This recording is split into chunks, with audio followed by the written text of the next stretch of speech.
இப்போ என்ன செய்யலாம்னு நீங்களே சொல்லுங்க சார். இப்போ இவ ஒரு தப்பு பண்ணுறா, அதுக்காக நான் தூக்கி போட்டுற முடியாது. சரி, ஒரு தப்பு 2 தப்பு ஓகே, கடைசியில் எல்லாத்தையும் சரி பண்ணதுக்கப்புறம் உன்னை கல்யாணம் பண்ணி நீ வந்து அந்த எங்கள் வீட்டில் வந்து இருக்கும்போது ஒரு ஏழைக்கு வாழ்க்கை கொடுத்துட்டோன்ற நல்ல எண்ணத்தில் தான் நான் அப்படி தான் போனேன். நிறைய பேரை பார்த்துட்டு வந்தேன், இவ்வளோ கல்யாணம் செலக்ட் பண்ணேன். காரணம் என்னன்னா, பாவம் வீட்டில் சாப்பாடு இல்லைன்னு சொன்னான் பேசும்போது. ஒரு நாளைக்கு ஃபோனில் பேசும்போது நான் வெறும் சாம்பார் சோறு சாப்பிட்றேங்கன்னா, தொட்டுக்க என்னம்மான்னு சும்மா கேட்டேன், தமாஷா தான் கேட்டேன், தொட்டுக்க என்னம்மா அப்படின்னு கேட்டேன். ஒன்றும் இல்லை சார், வெறும் சாம்பார் சாதம் தான் சார். நைட்டு 9:30 மணிக்கு சொல்கிறா.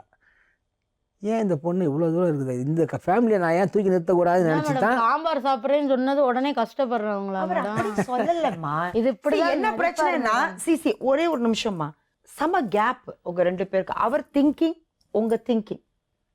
நீங்க ஒரு சைட் ட்ராக்ல நீங்க கரெக்டா தான் இருக்கீங்க, அவங்க சைட்ல கரெக்டா தான் இருக்காங்க. பட் ஒரு கல்யாணத்துக்கு பிறகு இந்த 2 லெவல்ஸும் ஒரு லெவல்ல வந்து மீட் பண்ணும். அப்புறம் தான் நீங்க சந்தோஷமா வாழ முடியும். அதுக்குதான் அது வழியே இல்லைன்ட்டாரே மேடம். நான் மலடியா தான் இருக்கணுமா கடைசி வரைய? அவர் அது சொல்லலம்மா. அப்படிதான் மேடம் சொன்னாரு. சாட்சி இருக்காங்க பாருங்க, 4 பேர். நானே கூட்டிட்டு வரேன், இங்க வரேன்றாங்க. உங்களுக்கு என்ன கோபம்? எனக்கு எப்படின்னா, இனிமேல் குழந்தை பெற்றுக்கிட்டேன், ஏற்கனவே 2 பேரை வளர்த்தேன். அந்த 2 பேருமே இந்த மாதிரி தரம், இது மாதிரி ஒரு மாதிரி அவங்களெல்லாம் குறை சொல்லாது. இருந்தாலும் நீ ஒழுங்கான பிள்ளைங்க வெளியே போனதே. இந்த பொண்ணு இவ்வளவு தப்பு செஞ்சுச்சுன்னு சொல்றாருல, இதுக்கு மெயின் காரணம் யாருன்னு கேளுங்க. ஒருத்தவங்க வீட்டுக்கு வராங்க, என்னப்பா வந்துட்டியா, நீ உனக்கு பொண்ணு இருக்கா, என் பொண்ணு இந்த தப்பு செய்வா, உன் பொண்ணை பத்திரமா பாத்துக்க, இப்படிலாம் சொல்லலாமா மேடம்? சொல்லுங்க. வீட்டு பசங்க நம்ம சாக்கடையில நம்மளே கல்லெறிகிறது செய்யறதே அதான். ஜெனி கேளுங்க, அவட்டே கேளுங்க. கல்யாணம் ஆன பிறகு நீங்க மறுபடியும் வீட்டுக்கு வந்துட்டீங்க. இப்ப அவங்க என்ன சொல்றாங்கன்னா, நீங்க வந்த பிறகுதான் இந்த பிரச்சனைகளே வருதுன்னு சொல்லி. அப்படிலாம் எதுவுமே இல்லை மேடம். அவங்களுக்கு மேரேஜ் ஆனதுலேருந்தே சண்டை தான். இவங்க வந்து நான் வந்து இருக்கிறது தான் பிரச்சனை. ஃபஸ்ட்டு வந்து ஆல்ரெடி வந்து நான் இல்லாதப்போ, நான் டெலிவரி போயிருந்தப்போ இவங்க வீட்டுக்கு வந்து பார்த்துட்டு என்னெல்லாம் இருக்குது எல்லாம் பார்த்து, எல்லோரும் செப்பரேட்டாக இருக்காங்களா எல்லாம் வெரிஃபை பண்ணி பார்த்துட்டு அதுக்கப்புறம் மேரேஜ் பண்ணியிருக்காங்க.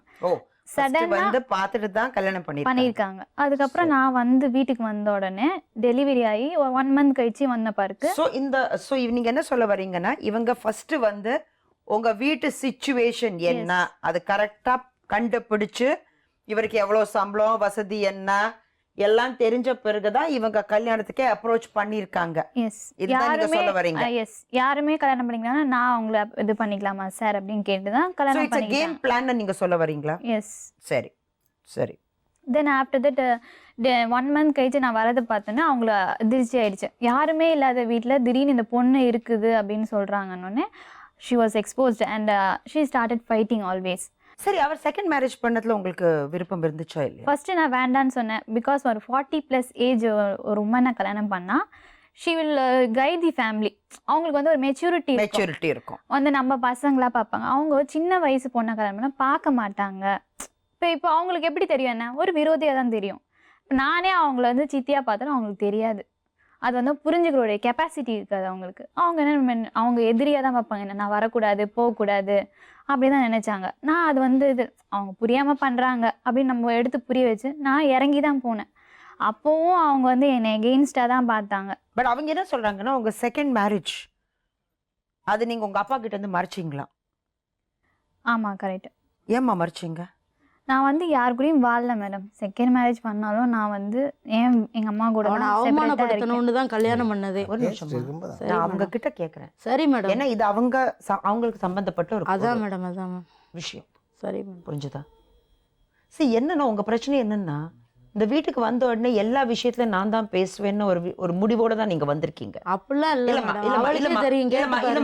நான் சொல்றேன், அது நடக்காது. சரி சரியா? ஓகே, கொஞ்சம் நம்ம அமைதியா போகணும். நம்ம ஒரு நல்ல வாழ்க்கை நம்மளுக்காக நம்ம அமைச்சுக்கணும். அது அந்த நோக்கத்தோட தான் நீங்க வந்திருக்கீங்க. அது ரொம்ப முக்கியமான, அதுக்கு தான் நம்ம முயற்சி செய்யறோம். சரியா? நான் உங்க சார்பாக தான் பேசிட்டு இருக்கேன். சரி. அப்போ என்ன ஆயிடுச்சு, நான் என் ஹஸ்பண்டோட இருக்குது இவங்களுக்கு பிடிக்கல. வந்து எப்படி நீ செய்யலாம். ஃபர்ஸ்ட் ஹஸ்பண்ட் நீங்க செப்பரேட் ஆயிட்டீங்களா? செப்பரேட், அதாவது நாங்கள் பிரிஞ்சிருக்கோம். நாங்கள் வந்து இன்னும் டிவோர்ஸ் பண்ணிக்கல. டிவோர்ஸ் பண்ணாமல் எப்படிமா செகண்ட் மேரேஜ் பண்ணுறீங்க? அது வந்து இவங்க வந்து ஃபர்ஸ்ட் மேரேஜ் வந்து செல்லுபடி ஆகாது அப்படின்னு சொல்லி டிவோர்ஸ் வாங்காமல் செகண்ட் மேரேஜ் பண்ணலான்னு சொல்லி. அது எப்படி நல்ல, அது ஒரு நிமிஷம், எப்படி நல் அண்ட் வாய்ட் ஆயிடுச்சு அந்த மேரேஜ்?